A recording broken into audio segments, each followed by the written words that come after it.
and he like turned and he didn't look at him the entire day. He didn't say a word to him. Baby, he came up to me and he's like, gave me like a handshake with a little finger thing, like trying to be friendly with me, and I felt it. I go, what's up, man? And I didn't even look at him. Like, yeah, like I don't know when we were this close to friends, bro. We just said hi to each other, whatever. We're formal. It's, you know. But now I'm like, I really don't like you, bro. So now don't look my way. It's crazy. It's so disappointing. All right, Hunter, you good? Yeah. JP, you good? All right, welcome to episode 5 of the Team Soul podcast. We got some homies in the room. My name's Danny. Lewis. Lewis. We got Mike. MDLP here. Hondo, AJLC. That's just your acronyms? Yeah. Who gave that to you? Alejandro Javier Lopez Calleja. I'm gonna write that down. That's longer than your name, dude. I forgot it. All right, so before we get started, we got a few announcements. As you guys know, if you've been listening, we have a Wadapalooza training camp that's going to take place here at the gym January 5th through the 7th. For information on that training camp, you can look at the website, CrossFitSoulMiami.com, go to the events tab, find all the information you need about that training camp. We're going to be hosting it with Matt Chan from For the Win Training. The camp is meant to help prepare people for Wadapalooza. It's going to be a competition simulation camp. And again, it's going to take place here in Miami. Also, 2 more announcements. Online, you can find our competitive CrossFit program, www.teamsoultraining.com. It's $35 a month. You can subscribe on there. We'll add you to a private Facebook group where we talk about different training goals, different methods, different ways to approach our training methodology. And Lou, you want to talk about the Barbell Club? Yeah, so we just started offering our Team Soul Barbell programming. It's powerlifting and weightlifting programming, $15 a month. Full programming, all your accessory work. We peak specific times of year around big meets. If you are competing in weightlifting or powerlifting and need some help, reach out to us. So in our last podcast, we talked about our next training phase, which is phase 5 for our CrossFit competition year. If you're listening to this when it's airing, it should be coming out the middle of week 1 for phase 5, which is a deload week. Perfect time for you guys to jump on board if you're getting ready for Wadapalooza. Yeah, so like we spoke about, phase 5 for our next, leading into our full season is, we look at it as preseason moving into full competition mode. Wadapalooza is the first big event for our season, and that's going to be the large focus of this training phase. It's going to be a lot of mixed work, a lot of sport, of fitness style specific work. And like Lewis said, this will be the best opportunity that you guys have to jump into this on this deload week. Here today, we wanted to interview a good friend of ours, MDLP from the Battle Axe Gym here in Miami. We've known Mike for a while. When we were training for the games, our games team had an opportunity to go out and train with MDLP at the Battle Axe. The reason is, if you're familiar with the CrossFit Games concept, it has a lot of strongman stuff, and it always has, right? Yeah, that's something I used to talk about a long time ago. But it's really when Rob Orlando was a name, he brought a lot of strongman stuff into the sport. Yeah, so since I think it's about 2012, the look and style of the games changed tremendously. And it used to be, it's funny, we were talking about this earlier. There's someone dropping in from San Diego today, and we were talking about how CrossFit, even though your specialty is supposed to be not specializing, you can train so much sport-specific style CrossFit that you end up specializing in the sport of CrossFit. Yeah, but it's just like MMA. You remember, like 15 years ago, it was 5 different sports or styles going against 5. Right. Now it's you're an MMA fighter. Its own thing, right. Yeah. You have to fit the cookie cutter mold of being an MMA fighter, which is what? Be a really good jiu-jitsu guy, a so-so kickboxer, and then just be like incredibly conditioned. It's like with CrossFit, it's become you have to have your level of weightlifting to a certain point. You handle your metcons like this. Like people can train now for CrossFit. Yeah. Right. Not like, oh, you do some weightlifting. Yeah, well, you do a conditioning there's piece, no more you do a- CrossFit softball throw events. They don't do that anymore. Like, Yeah. Well, they don't, but so that was actually the first year of when the look of the CrossFit Games changed. Yeah. And that was a fucking poor attempt at trying to introduce more variants. But what's interesting, what you've seen since then, is the best quote-unquote CrossFitters don't always win the games. I use an example, a guy like Josh Bridges. is a fucking phenomenal CrossFitter. But he's not built for the CrossFit Games. The CrossFit Games, it introduces a completely different element, and every year there's more and more and more strongman implements, more strongman and awkward events. That kind of body type, I mean, even the body type, height, weight has become specified. So like, I've been telling Danny this forever about like, yo, these events are geared to a specific body type, a specific weight and height. Like, you know, if they really want to talk about who's the fittest, they need to like split that up at some point. Weight classes. Or you're just, like you said, you're just going to have to specialize as a CrossFitter. You can't, that's not, okay, so you cannot, okay, you have some freaks. Josh Bridges being one, who's like 5'1". Bless his heart, I'm just kidding if you hear this, I'm really just kidding. I swear to God. Yeah, you're probably like 5'3" or something. You're not that small. I'm going to say 5'4", because we want to be friends. But they're freaks. You're not going to find those kind of, typically 5'8" to 5'10", 185 to 195. There's specific times, and the sport has completely evolved where these outliers are getting eaten up alive, even just on getting to regionals. It's just, you just get like destroyed.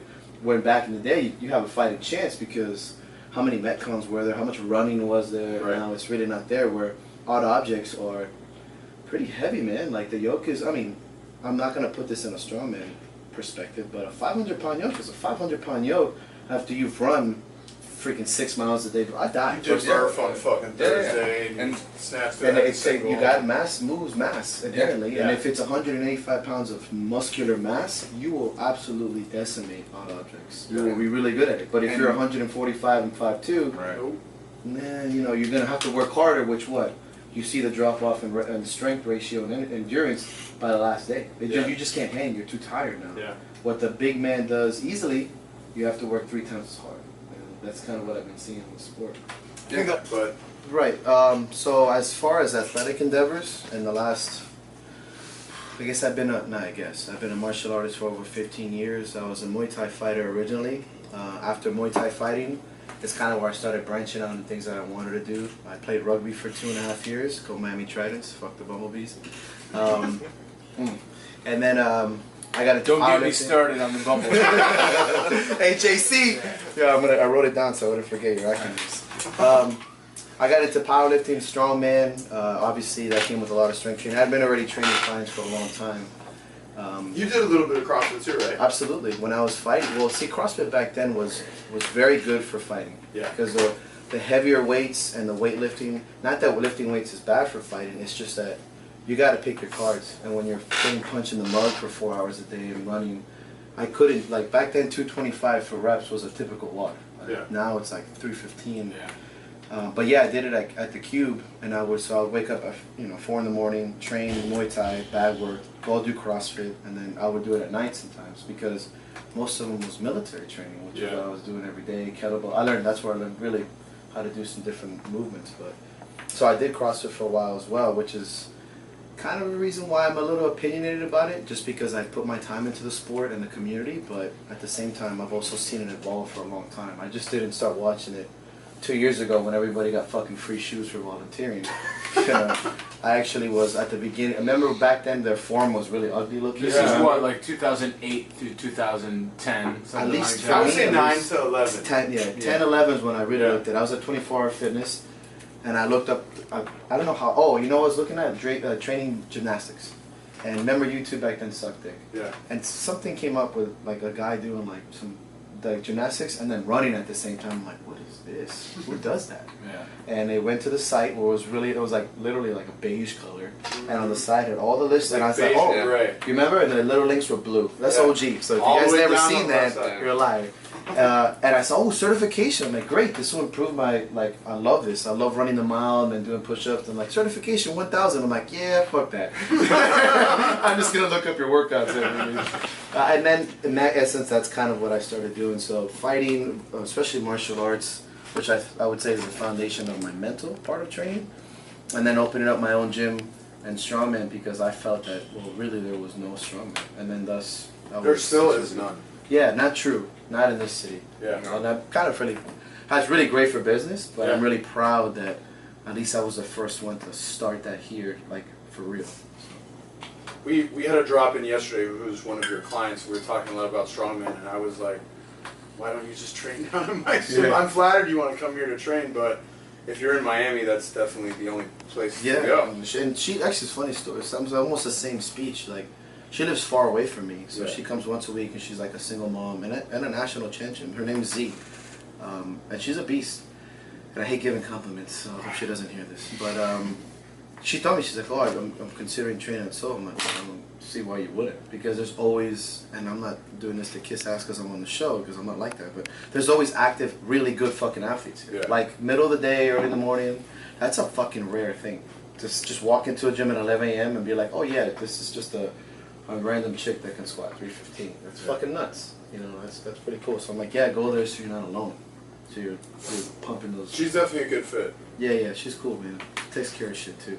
So you were to a sport, watching on ESPN like everybody else. You know, World's Strongest Man. Yeah, World's Strongest Man, Magnus for Magnuson, Pujanowski, Young Paul Sigmarsson, you know, all these guys, Franco Olo. And my favorite being Magnus for Magnuson, because he was like one of the smaller ones. And I said, oh, one day I'll do that. And when you're fighting, all you do is fight. And everything you do is around fighting. You either run, if running's good, or you bike. So as soon as I stopped, I said, oh, I'm going to get into strongman. I just like I got into rugby. I'm like, I'm just going to play rugby. I've always wanted to.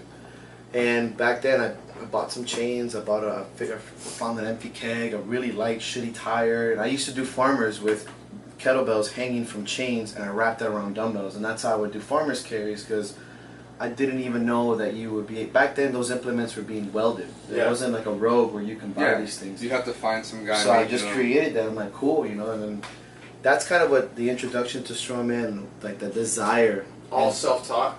Video on nationals, it literally almost kills you. Yeah, I was willing to die. I'm like, well, if I die, fuck it. You know? That's why you see so many guys at the top level that have backgrounds in other sports that are like seemingly unrelated, like swimming, sprinting, jumping. Yeah, but I mean, the endurance aspect of it. Yeah, Eddie Hall was a swimmer.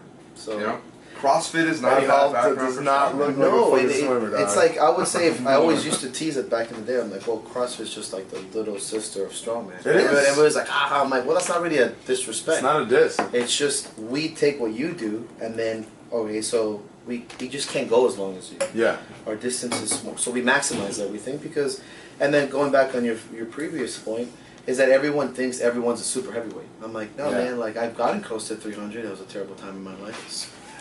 But it was also a time where there's different weight classes. Yeah. And it's one of the biggest reasons why I love bringing so much notoriety to the sport. I'm like, I'm 231, and I would say I'm decently built. Like, most 231s are leaner.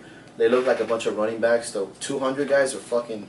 I know most 175, 200, six-packs. They look like fucking John Adams. He just because he's a big 175, the 200 guys, when he walks around it, look like John. Looks like The president, And then- they have like a wig, a powdered wig and shit. member of parliament. He said Parliament. Yeah. You are out of order, sir. Order in the court. Order in the court. With like the whole front, like the rose. Yeah, it's a blouse. That's what it is. You ripped my blouse. Yeah, most like 175, 200 guys I picture it's like a president from like the late 1700s, you know, early 1805. Yeah, wooden teeth, kind of. I'm gonna tell that to everybody right now at Nationals this week. I'm like, you're just a bunch of parliamentary pussies. But yeah, so that's actually hilarious. But that's the sport is so much more involved. And so you look at the females now in the sport, man, if you look at the 140, 160 chicks, there is very little difference. Sarah Palin, dude, across the board. All the 140s are Sarah Palin. And they're all in great shape. I mean, they don't look much different than a CrossFit athlete because the amount of endurance and strength that they need to maximize, it's just the level of actual aerobic endurance is obviously minimalized. So is World's Strongest Man is strongman, but is that like its own brand? Is that its own style of strongman? Because So it's different from the meets that you guys participate in, right? Yes and no. Like, it's the same style, it's the same things, except what you're seeing is a little bit more funding. Yeah. So you're gonna be able to pull this random, airplane. But like, I pulled a fire truck with water, and that's pretty cool. That's cool. It just depends on the promoter. But there is no difference in the sense of the sport. It's just more weight. So World's Strongest Man is also kind of like its own federation. Yeah, its so own federation. You got to be a heavyweight pro to get there. They only recognize heavyweights. Heavyweight pros, right? Heavyweight and pros. you have to get your pro card, and then you kind of work the circuits, winning like local, national, international shows, and then you get invited at a certain ranking. They invite about 30 guys every year, and then what you see on TV is the final 10. However, they actually do strongman like Thursday, Friday, Saturday, and then they take a week off, and then the finals. So it's the same sport, the same effort, it's the same struggle, the same story. It's just you're a 400-pound guy, and I'm a 231-pound guy. In fact, if you look at the numbers, like the early 90s, like what young Paul Simerson was doing and Kazmaier, I do that now. Like the log press was 330. Like at one point, I was almost at a 340. The deadlift was 6 something. I pulled 7 something. The stones went up to 380. I've done 420, and I'm 231 now. It's the heavyweight to 500 stones, right? Yeah, 550 is the world record. The sport is just going nuts. Like the log press for reps, out of my weight class is 300. Like that's if you can do 4 or 5 like that, you're. Is that the ultimate goal of because you asked like a CrossFit athlete, like competitive CrossFit athletes' goals, whose lifestyle is consistent with the games, what their goal is, it's to win the games. Right. Is that the ultimate goal of someone who's a strongman, like a serious strongman competitor, is world's strongest man? Yes, so now they finally open up World's Strongest Man for other weight classes. Oh, really? Really exciting for me to want to get back. It's happening right now, which hurts my heart that I can't go. But your ultimate goal eventually, first is your pro card, your professional status. Right. And then you get invited to specific shows, typically less shows because it's more, the population shrinks. But now they have World's Strongest Man and World's Strongest Females on all weight classes. So there is a 105 kilo, a 98 kilo. Oh, wow. And that's pretty exciting to say you're the strongest, human in the world in your weight class. Before it was just, you have to be 6'4", 400. Now you can say I'm 105 kilo, but I'm the strongest man in the world. And that's fucking awesome. Last year was in Poland, I think. Okay, so when you say... Because there's been stories of guys rising to the top within a year or two. But those are normally those genetic freaks. But if I were to always put it good at everything. Depending on the weight class, being as 231 being a very difficult weight class. Those guys are like 260 from 220 in that class.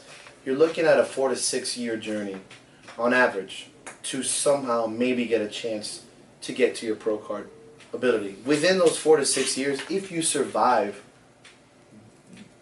and I mean that because you will most likely get hurt, and you will see some serious injuries, and you will disassociate with what you think is a normal life. I say that the average person, 4 to 6 years, a 3 if you're a freak. Now, in the female population, it's just surging. So you have a lot of professional female strongmen who came in first. Not that they're not good, because some of these women are ridiculous. But they're in the beginning, so they got their pro card very quickly. It's an easier point of entry. There's so few of them. Correct. And now you're seeing that. So Z has her pro card? So in USS, she would get it, but USS doesn't have the same pro card status.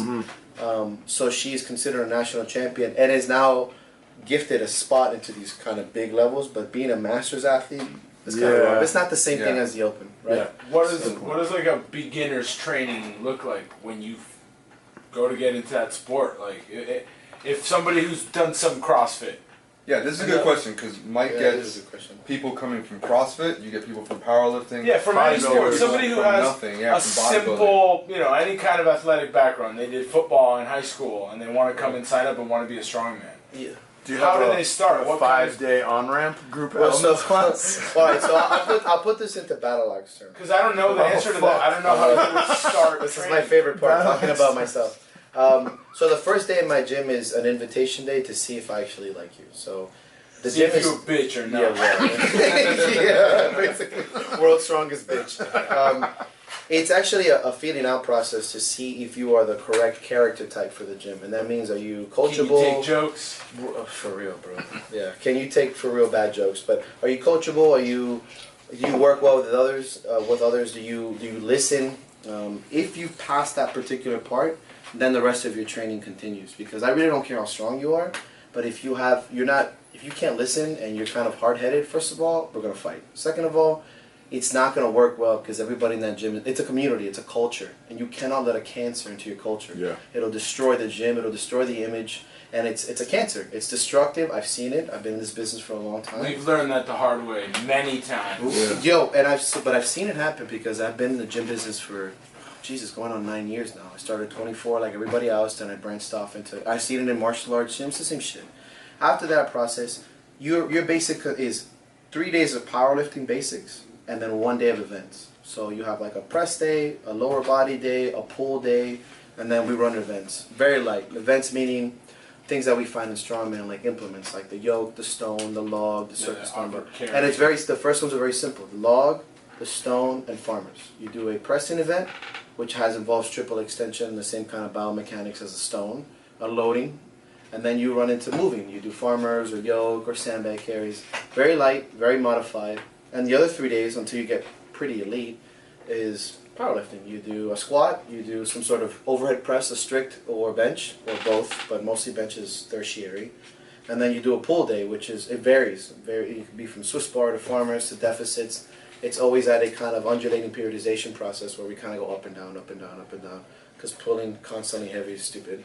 And in strongman, where you're always pulling heavy, is kind of, it's really counterproductive to be deadlifting really, really heavy. And in strongman, just for people who are listening, we work backwards. So we know the events, the weights, the limits, the times, the distance, typically 3 to 4 months out. Oh wow, it's a long time.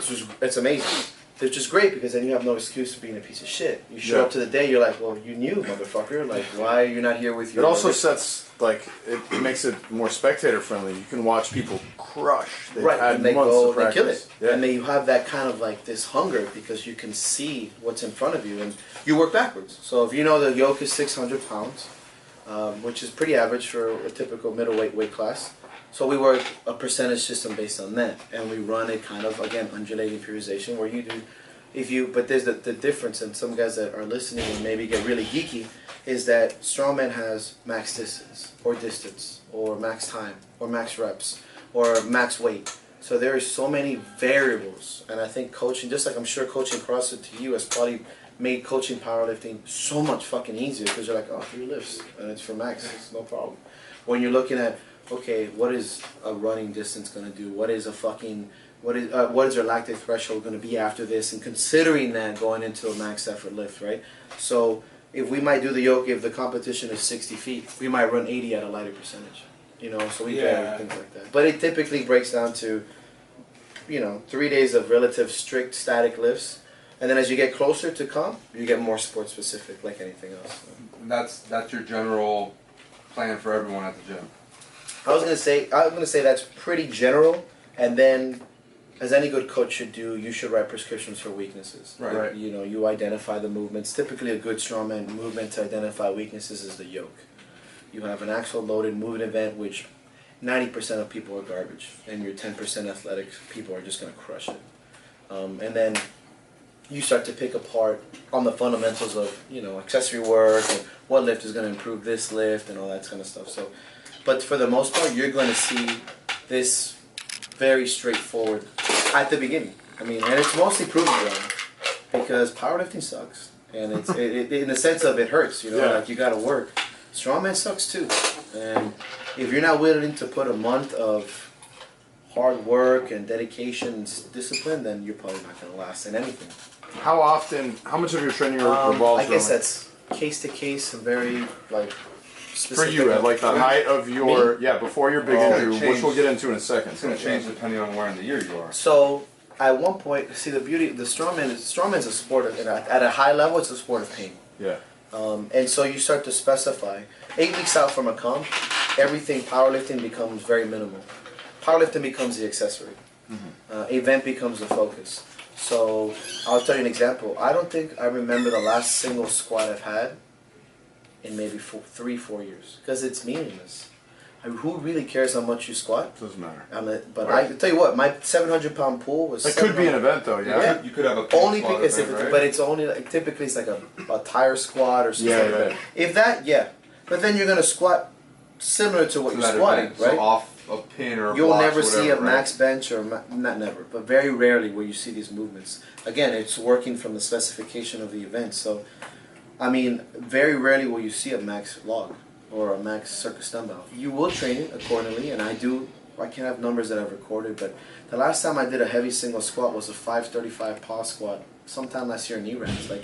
It's meaningless. You got to get that ego out of there. They're like, what do you bench? I'm like, I don't really know. Whatever I want, I guess. My friend Matt would say that, but what do you bench? I'm like, whatever I want. After I hit 405, I'm like, okay, I'm good. And squatting was, I don't know, but I was doing 450 for reps. but I can fucking pull a fire truck, which matters in my sport, you know. Yeah. It's cooler anyways. Yeah, but it becomes very. Does that make sense? How many Like, fire trucks can you pull? yeah. Like, so if you're saying, okay, we're gonna do stone loading, front squat has a very strong correlation in any kind of sport with thoracic extension, meaning mostly athletic sports, high athletic sports.